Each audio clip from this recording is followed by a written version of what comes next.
Hello everyone, welcome back to our channel.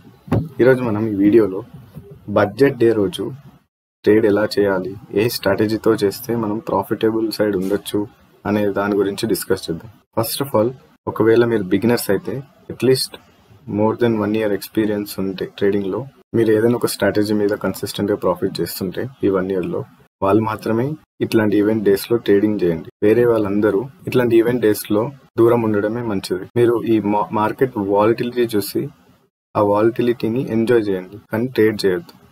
ఒక చిన్న mistake చాలా పెద్ద డెంట్ ఇస్తుంది మీ P&L లో. సో ఆ పెద్ద లాస్ని మళ్ళీ రికవర్ చేయాలంటే మీకు చాలా టైం పడుతుంది. సో అందుకే beginners completely ignore this kind of market. ఇట్లాంటి ఈవెంట్ డేస్లో ట్రేడ్ చేయకపోవడమే మంచిది.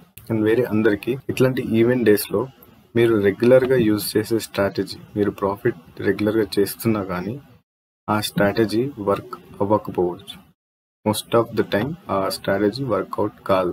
ఇట్లాంటి ఈవెంట్ డేస్లో జస్ట్ వాలటైల్ మూవ్ వస్తుంది. ఎయిదర్ సైడ్ ఎటో అటు మార్కెట్ సెంటిమెంట్ బట్టి, స్పీచ్లో వచ్చే అవుట్కమ్స్ బట్టి మార్కెట్ మూవ్ అవుతూ ఉంటుంది. సో ఇట్లాంటి డేస్లో జస్ట్ స్కాల్పింగ్ స్ట్రాటజీ మాత్రమే వర్కౌట్ అవుతుంది. మీరు చిన్న స్టాప్ లాస్ ఎక్కడ కనిపిస్తే, చిన్న రిస్క్ ఎక్కడ కనిపిస్తే అక్కడ 1:2 రేషియోతోని చిన్న స్కాల్ప్ చేయొచ్చు. And one more thing, first 1 hourలో మాత్రం ట్రేడ్ చేయొద్దు.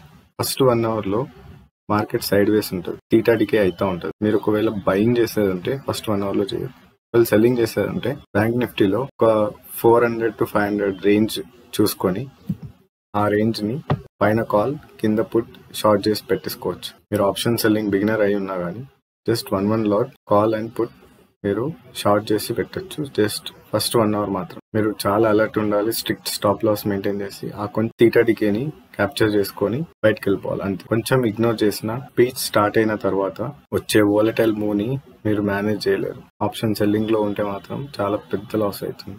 అండ్ మీరు స్కాల్పింగ్ చేసినా కానీ 3 scalps మాత్రం ఒకవేళ మీకు లాస్ అయితే, 3 scalps మీకు స్టాప్ లాస్ హిట్ అయితే మీరు ఆ రోజుకి ట్రేడింగ్ ఆపేయండి. మళ్ళీ నెక్స్ట్ ట్రేడ్ చేయొద్దు. ఒకవేళ చేస్తే మాత్రం ఓవర్ ట్రేడింగ్ లో మీరు ఆ విషయస్ సైకిల్లో చిక్కుకొని చాలా పెద్ద లాస్ తీసుకోవాల్సి వస్తుంది at the end of the day.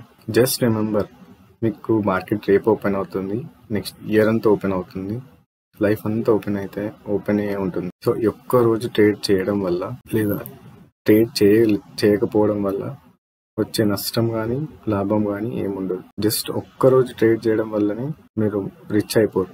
కానీ ఇట్లాంటి డేంజరస్ ఒక్కరోజు మిమ్మల్ని పోర్ చేస్తుంది, మీ అకౌంట్ మొత్తం బ్లో అయిపోతుంది. సో డౌన్ సైడ్ రిస్కే ఎక్కువ ఉన్న రోజులో ట్రేడ్ చేయడం కంటే చేయకపోవడమే మంచిది కదా. సో అయినా ట్రేడ్ చేయాలని ఉంటే నేను చెప్పిన కదా, స్కాల్పింగ్ మాత్రమే చేయండి. చిన్న రిస్క్ తీసుకొని 2 or 3 స్కాల్ప్ చేసి ఒక ప్రాఫిట్ తీసుకొని బయటకు వచ్చేసాను. సో ఇదే నా సజెషన్. నేను ట్రేడ్ చేయండి లేదా చేయొద్దు అని చెప్పట్లేదు. చేస్తే ఎలా ఉంటుంది, చేయకపోతే ఎలా ఉంటుంది, ఒకవేళ చేస్తే ఎలా చేయాలి, ఏమేం జాగ్రత్తలు తీసుకోవాలి, నాకున్న ఈ 3 years స్టాక్ మార్కెట్ ఎక్స్పీరియన్స్ బట్టి నేను నా ఒపీనియన్ చెప్తాను. ట్రేడ్ చేయాలా వద్దా అనేది మీ ఓన్ డిసిజనే ఉండాలి. సో ఇది వాళ్ళ వీడియో. ఈ వీడియోలో చెప్పిన పాయింట్స్ మీకు కరెక్ట్ అనిపిస్తే వీడియోని లైక్ చేసి ఛానల్ సబ్స్క్రైబ్ చేయండి. Thank you.